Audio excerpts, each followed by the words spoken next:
Hello everyone, my name is Deepika. तो आज हम यूपीएससी सी सेट 2022 का मैथ एंड रीजनिंग का पार्ट 8 करने वाले हैं। तो इस वाली सीरीज़ का ये लास्ट वीडियो होने वाला है। तो चलिए स्टार्ट करते हैं। अब यहाँ हमें बोला है if 15 into 14 into 13 and so on up to 3 2 1 is equal to 3 raise to power m into n, where m and n are positive integers, then what is the maximum value of m। ठीक है, तो हमें m की maximum value बतानी है, मतलब ये 3 की पावर कितनी बार 3 कितनी बार इस पूरे एक्सप्रेशन में मल्टीप्लिकेशन में आएगा वो हमें यहाँ पर बताना है। तो एक बार यहाँ पर होगा 3 इंटू 5, एक बार यहाँ पर होगा 3 इंटू 4, दो बार यहाँ पर होगा 3 इंटू 3 क्योंकि 9 3 स्क्वायर होगा, तो यहाँ पर एक बार होगा 3 इंटू 2 और एक बार यहाँ पर होगा 3 इंटू 1। तो ऐसे ये आया है 1 2 3 4 5 एंड 6 टाइम्स, तो ये हो जाएगा 3 की पावर 6। तो m की मैक्सिमम वैल्यू हमारी होनी चाहिए 6। अब अगर यहाँ पर n पूछा हुआ होता तो n हमारे पास होता 15 में से सिर्फ 5 बचता अब, क्योंकि 3 हम ऑलरेडी ले चुके हैं।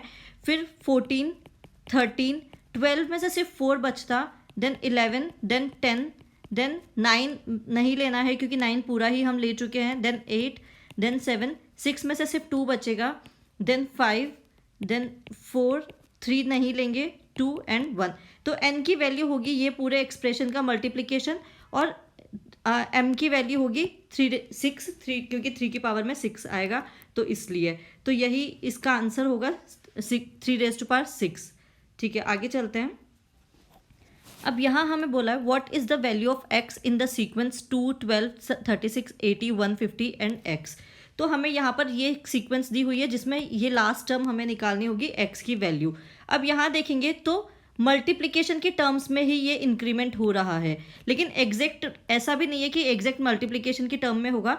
तो हम सबसे पहले देखते हैं कि इन नंबर्स में मल्टीप्लिकेशन में कुछ कुछ पैटर्न बन सकता है क्या। तो अगर यहाँ देखेंगे तो ये होगा 2 इंटू 1, यहाँ देखेंगे तो ये होगा 3 इंटू 4, यहाँ देखेंगे तो ये होगा 4 इंटू 9, यहाँ पर ये होगा 5 इंटू 16, फिर यहाँ होगा 6 इंटू 25। तो अगर आप देख पा रहे होंगे तो एक पैटर्न हमें यहाँ दिख रहा है, ये हो जाएगा 2 इंटू 1 स्क्वायर, ये हो जाएगा 3 इंटू 2 स्क्वायर, ये हो जाएगा 4 इंटू 3 स्क्वायर, ये हो रहा है 5 इंटू 4 स्क्वायर, ये हो रहा है 6 इंटू 5 स्क्वायर। तो जो नेक्स्ट हमारा x आएगा वो हो जाएगा 7 इंटू 6 स्क्वायर, तो ये होगा 7 into 36, that is equal to 252। तो b इसका आंसर यहाँ पर आ जाएगा। ठीक है, आगे चलते हैं। अब यहाँ हमें बोला गया है 1 non zero digit 1 vowel and 1 consonant from English alphabet in capital are to be used in forming passwords such that each password has to start with a vowel and end with a consonant. How many such passwords can be generated? ठीक है, तो हमें बोला एक password है जिसमें vowel use किया हुआ है, कॉन्सोनेंट यूज़ किया हुआ है और कोई नॉन ज़ीरो डिजिट यूज़ की हुई है। लेकिन अब एक एक ही क्वेश्चन में हमें बोला तीनों एक एक यूज़ हुए हैं, तो ठीक है, तो 3 डिजिट का पासवर्ड हम मान लेते हैं, 3 कैरेक्टर्स का पासवर्ड होगा। तो 3 कैरेक्टर्स का, और स्टार्ट वो हो रहा है वॉवेल से और एंड हो रहा है कॉन्सोनेंट पे। तो जो नॉन ज़ीरो डिजिट है वो इसके बीच में ही कहीं पर आने वाली है। तो अब अगर यहाँ देखेंगे तो इंग्लिश अल्फ़ाबेट में वॉवेल होते हैं 5 5 वॉवेल कौन कौन से होते हैं, ए ई आई ओ एंड यू। तो कॉन्सोनेंट्स कितने होते हैं, 26 माइनस 5 21 कॉन्सोनेंट्स होते हैं। और अगर नॉन ज़ीरो डिजिट्स की बात करें तो 1 to 9 नॉन ज़ीरो डिजिट्स होती हैं। तो कितने चांसेस बनेंगे ऐसे पासवर्ड के, तो अगर उसका देखेंगे तो हो जाएगा 5 इंटू 9 इंटू 21। तो ये हमारा आ जाएगा C 945, इसका आंसर आ जाएगा। इसको मल्टीप्लाई करेंगे तो 945 हमारा यहाँ पर बनेगा। अब ये डाउट आ सकता है कि हमने 3 कैरेक्टर्स का ही क्यों लिया, ये तीनों 1 1 1 दिए हुए हैं, तो हमने सिर्फ इन्हीं का दिया है। क्वेश्चन में कहीं भी किसी स्पेशल कैरेक्टर के बारे में मेंशन नहीं किया हुआ है, इसलिए हम मिनिमम इन तीनों का ही अगर देखेंगे तो 945 तो एटलीस्ट होना ही चाहिए, और उससे बड़ा हमारे पास सिर्फ 1050 ही है। तो अगर कोई और भी कैरेक्टर ऐड होता तो उससे ज़्यादा ही वो जाता, तो इसलिए हमारा आंसर यहाँ पर सी ही होगा। ठीक है, आगे देखते हैं। अब यहाँ बोला गया है there are 9 cups placed on a table arranged in equal number of rows and columns, out of which 6 cups contains coffee and 3 cups contains tea. In how many ways can they be arranged so that each row should contain at least 1 cup of coffee.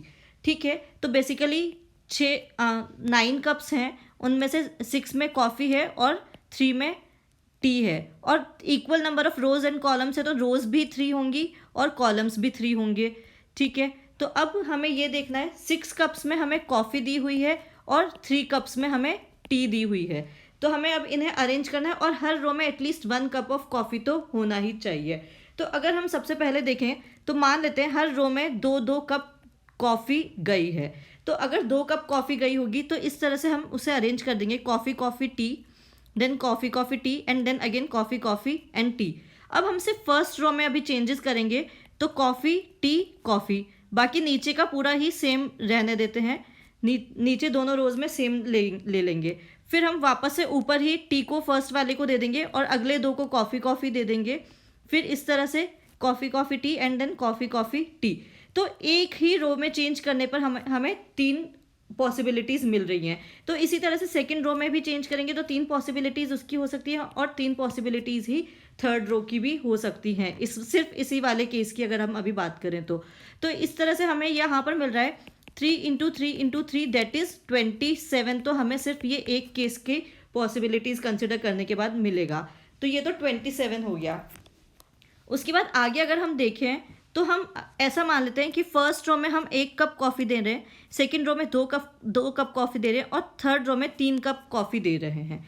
तो अगर first row में 1 cup coffee देंगे तो coffee tea T, इस तरह से हम उसे दे सकते हैं। और सेकंड रो में देंगे 2 कप कॉफ़ी तो coffee coffee and then tea, और थर्ड रो में तो तीनों ही कॉफ़ी हैं तो उसमें किसी को भी कैसे भी दे सकते हैं, उसमें कोई फ़र्क नहीं पड़ेगा। अब अगर सिर्फ फर्स्ट रो का ही इसमें भी हम चेक करेंगे तो टी कॉफ़ी टी इस तरह से हो सकता है, या फिर टी टी कॉफ़ी इस तरह से हो सकता है। बाकी नीचे के हम दोनों अभी सेम रहने देंगे। तो इसमें भी क्या हो रहा है कि एक ही उससे भी हमें 3 पॉसिबिलिटीज़ मिल रही हैं। अब वही 3 पॉसिबिलिटीज़ हमें यहाँ से भी मिल सकती है, क्योंकि यहाँ हम टी को इसी तरह से अरेंज करेंगे तो वही 3 पॉसिबिलिटीज़ हमें यहाँ से भी मिल सकती हैं। तो इस तरह से इस वाले में भी एक ही केस के हमें 3 इंटू 3 दैट इज़ 9 पॉसिबिलिटीज़ यहाँ से हमें मिल रही हैं। तो अभी तक हमें मिल चुकी हैं 27 पॉसिबिलिटीज़ यहाँ से और 9 पॉसिबिलिटीज़ यहाँ से। अब लेकिन ये तो तब था जब हमने 1 2 3 लिया। अब इसमें भी और केसेस बन सकते हैं, जैसे 1 2 3 ये हम ऑलरेडी ले चुके हैं, फिर से 1 ही वहीं रख के सेकेंड वाले को 3 दे दें और थर्ड वाले को 2 दें, या फिर फर्स्ट रो में 2 कॉफ़ीज़ चली जाएंगी, सेकेंड वाले में 1 और थर्ड वाले में 3, या फिर फर्स्ट वाले में 2 कॉफ़ीज़ ही रहेंगी, सेकंड वाले में 3 चली जाएंगी और थर्ड वाले में 1 चली जाएगी, या फिर फर्स्ट में 3 चली जाएंगी कॉफ़ीज़, सेकंड में 2 जाएंगी और थर्ड में 1 जाएगी, या फर्स्ट में 3 सेकंड में 1 और थर्ड में 2। तो इस तरह से 6 केसेस यहाँ पर बन सकते हैं, 1 2 3 4 5 6 6 केसेस यहाँ पर बन सकते हैं, और इन 6 केसेस के ये 9 केसेस हो सकते हैं। तो ये टोटल हो जाएगा 6 इंटू 9 54 केसेस यहाँ पर हमारे पास इनके आ सकते हैं। तो टोटल हमारे पास कितना हो जाएगा 54 प्लस 27, वो एक अलग केस था, और ये जो केसेस हैं 6 और इन 6 के ये 9 केसेस, तो ये हमें 54 इनके मिलेंगे। तो 54 प्लस 27 करेंगे तो ये हमारा आएगा 81। तो डी इसका आंसर यहाँ पर आएगा। टोटल ऐसे 81 पॉसिबिलिटीज़ हो सकती हैं कॉफ़ी और टी को अरेंज करने की, अगर टोटल 9 कप्स हमें देने हैं तो। ठीक है, आगे चलते हैं। अब यहाँ बोला गया है the sum of 3 consecutive integers is equal to their product, how many such possibilities are there. तो इसी टाइप का बिल्कुल सेम क्वेश्चन हम 2021 वाले पेपर में भी कर चुके हैं। फिलहाल यहाँ पर देखेंगे तो हमें 3 कॉन्जिक्यूटिव इंटीजर्स लेने हैं। अब कॉन्जिक्यूटिव इंटीजर्स वैसे तो क्या होते हैं x, x+1, x+2, लेकिन इस तरह से अगर हम लेते हैं तो थोड़ा कैलकुलेशन में डिफ़िकल्ट हो जाता है। तो हम यहाँ क्या कंसिडर करेंगे, यहाँ हम कंसिडर करेंगे x-1, x and then x+1। Basically consecutive में यही होता है कि 1 1 का डिफरेंस होना चाहिए, तो 1 1 का डिफरेंस हमारा इस वाले केस में भी हो रहा है। और इस वाले केस में एक और चीज़ है कि हमें कैलकुलेशन थोड़ी ईजी पड़ जाती है। तो हम 3 कॉन्जिक्यूटिव इंटीजर्स लेने वाले हैं, x-1, x and then x+1। अब हमें बोला हुआ है कि इनका सम, इनको जब ऐड करेंगे तो वो इनके प्रोडक्ट के इक्वल होना चाहिए। तो प्रोडक्ट इनका होगा x-1 into X plus one. तो अब यहाँ से अगर हम देखेंगे तो ये एक फॉर्मूला होता है x minus A into X minus B is equal X minus A into X plus A is equal to X square minus A square. जब ये मल्टीप्लिकेशन करेंगे तो ये फॉर्मूला आता है। तो यही फॉर्मूला हम यहाँ पर भी यूज़ करने वाले हैं। सबसे पहले तो ये 1 से 1 कैंसिल हो जाएगा, एक प्लस का 1 है, एक माइनस का 1 है, तो यहाँ हमारा 3x सिर्फ रह जाएगा। तो 3x इज इक्वल टू, और ये वाला मल्टीप्लिकेशन जब करेंगे तो x अलग होके x minus 1 into X plus 1, ये हमारा हो जाएगा एक्स स्क्वायर माइनस 1। यही फॉर्मूला हमने यहाँ पर इसे यूज़ किया है। अब इसे सॉल्व करेंगे तो ये होगा 3x is equal to X cube minus X. अब वापस से इसे सॉल्व करेंगे तो X cube minus X minus 3x is equal to 0। 3x को भी हम उसी साइड पर ले जाएंगे तो ये होगा X cube minus 4x is equal to 0। फिर से यहाँ से x कॉमन ले सकते हैं तो ये हो जाएगा X square minus 4 is equal to 0। अब सेम यही फॉर्मूला वापस लगाएंगे तो हम एक्स स्क्वायर माइनस 4 के फैक्टर्स कर देंगे तो ये हो जाएगा x minus 2 into X plus 2, क्योंकि 2 स्क्वायर इज 4 तो हम इसे इस तरह से लिख सकते हैं। तो यहाँ से हमारे पास वैल्यूज आ सकती हैं x इज इक्वल टू 0 या फिर 2 या फिर -2। तो ये x की 3 वैल्यूज हमारे पास आ सकती हैं। तो जो पॉसिबिलिटीज़ हमसे पूछी गई हैं तो 3 ऐसे कौन कौन से इंटीजर्स हो सकते हैं। तो x की वैल्यू 0 जब हम यहाँ पुट करेंगे तो हम पहला आएगा -1 0 एंड देन 1। इन्हें सम करेंगे या इनका प्रोडक्ट लेंगे तो वो सेम ही आने वाला है। उसके बाद दूसरा x is equal to 2 put करेंगे तो ये हमारा आ जाएगा 1 देन 2 देन 3, 1 2 3। इनका भी सम करेंगे और उसका प्रोडक्ट लेंगे तो वो इक्वल आएगा। देन -2 पुट करेंगे तो -3 देन -2 एंड देन -1। तो ये थर्ड पॉसिबिलिटी ये हो जाएगी। तो इस तरह से C इसका आंसर होगा। 3 ऐसी पॉसिबिलिटीज़ हमारे पास हो सकती हैं जिनका सम उनके प्रोडक्ट के इक्वल होगा और ये तीनों इंटीजर्स वाले ही हमें मिलने वाले हैं। ठीक है, आगे चलते हैं।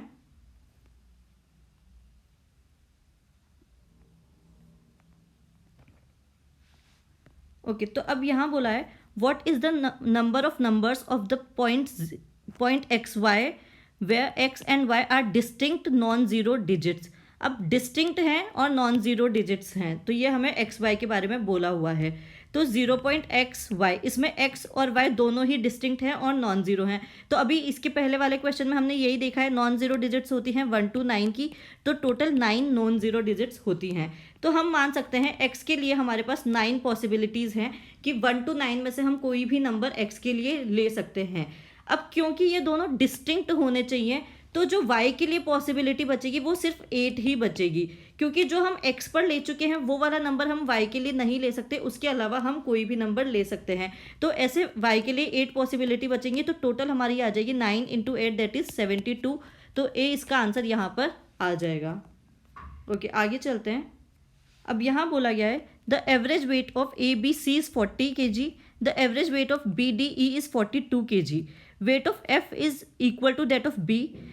What is the average weight of A B C D E F? Okay, तो एवरेज का फॉर्मूला क्या होता है? एवरेज का फॉर्मूला होता है sum of the terms divided by number of terms. तो ये एवरेज का फॉर्मूला होता है। तो ये यहीं पे हम निकालेंगे ए बी सी का वेट मान लेंगे A + B + C, तो ये सम हो जाएगा divided by number of terms. तो नंबर कितने हैं? 3 ही नंबर्स हैं यहाँ पर, 3 = 40। तो ये हमें यहाँ पर दिया हुआ है। इसी तरह से BDE का हमें दिया हुआ है B + D + E divided by 3 = 42। तो ये दो हमें दिए हुए हैं, फर्स्ट इक्वेशन और सेकंड इक्वेशन, इस तरह से हम मान लेंगे। अब क्या करेंगे, इस फर्स्ट में से 3 को उधर ले जाकर मल्टीप्लाई कर देंगे तो A + B + C हमारे पास आ जाएगा 120। इसी तरह से सेकंड को करेंगे तो B + D + E आ जाएगा 126। अब क्या करेंगे, इन दोनों इक्वेशंस को ही ऐड कर देंगे। तो जब दोनों को ऐड करेंगे तो ये आएगा A + B, 2 बार आ रहा है तो 2B + C + D + E, तो ये हमारा आ जाएगा 246। तो A + 2B + C + D + E 246 आ गया है। अब हमें एवरेज वेट निकालना है A B C D E F का, तो उसके लिए हमारे पास होना चाहिए A + B + C + D + E + F।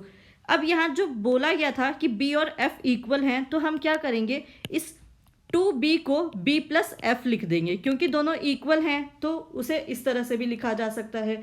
तो जब 2b को b प्लस एफ लिख देंगे तो ये हमारा हो जाएगा a plus B plus C plus d plus E plus F is equal to 246। अब एवरेज निकालने के लिए क्या होता है, 6 टर्म्स हो गई अब ये, तो 6 से ही इस पूरे एक्सप्रेशन को डिवाइड करना होगा। तो जब इस पूरे एक्सप्रेशन को 6 से डिवाइड करेंगे तो ये हमारा आ जाएगा 41। तो सी इसका आंसर हमारा आ जाएगा। तो ये वाला वीडियो इस वाले सीरीज़ का लास्ट वीडियो था। तो आई होप आप लोगों को पूरा सीरीज़ ही यूज़फुल लगा होगा, और लगा है तो प्लीज़ लाइक करिए, शेयर करिए, सब्सक्राइब करिए, और कोई भी डाउट है तो प्लीज़ कमेंट्स में पूछिए, और इसके बाद नया क्या स्टार्ट करना है तो वो भी प्लीज़ कमेंट्स में बताइए। और थैंक यू।